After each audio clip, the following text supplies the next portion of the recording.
There were knights, they were religious. Are they serving the king or are they serving the pope? Yeah, no, you're very cool. Again, that really gets to the nub of it. And I think it's hard to imagine how religious everybody was in the 12th century, and not just in Europe. I mean, Middle East, everybody was super religious, whether you're Muslim or Christian or any variation of that.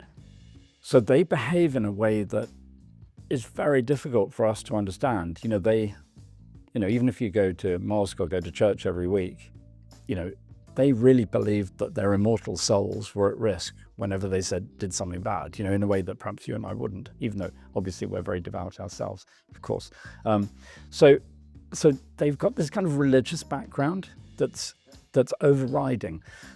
They were set up by the Pope. Now that's the clue. So the Pope is the only unifying aspect to Europe in those days. If you think Europe is disunited now, you haven't seen the Middle Ages. It's so localized and so fragmented. The local knights barely reported to the barons. The barons grudgingly perhaps thought the king might be okay, but he was like first amongst equals, and then all the kings hated each other's guts from time to time.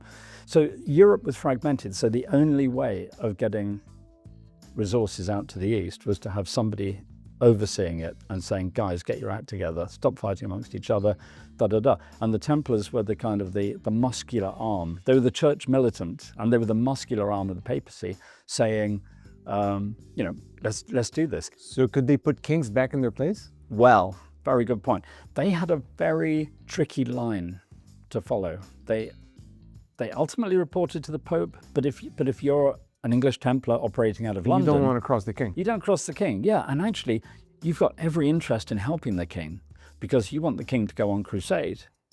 So they're highly motivated to make themselves useful. That's, diplomacy at its essence, really. Their diplomats were working full-time, 24 hours a day, trying to keep everybody afloat and stop fighting breaking out. So this is where they're rabid peacemongers in the West and elite soldiers in the East. So for instance, you end up with the Templars even supporting kings who are incredibly rubbish, like King John, famously rubbish king. But the Templars are almost the only people who stuck by him because a king is the only person who can really launch a crusade. So even though I suspect they knew he was about as crap a king as you're going to get, that he was still what they had to deal with. So because they were serving the institution. Exactly right.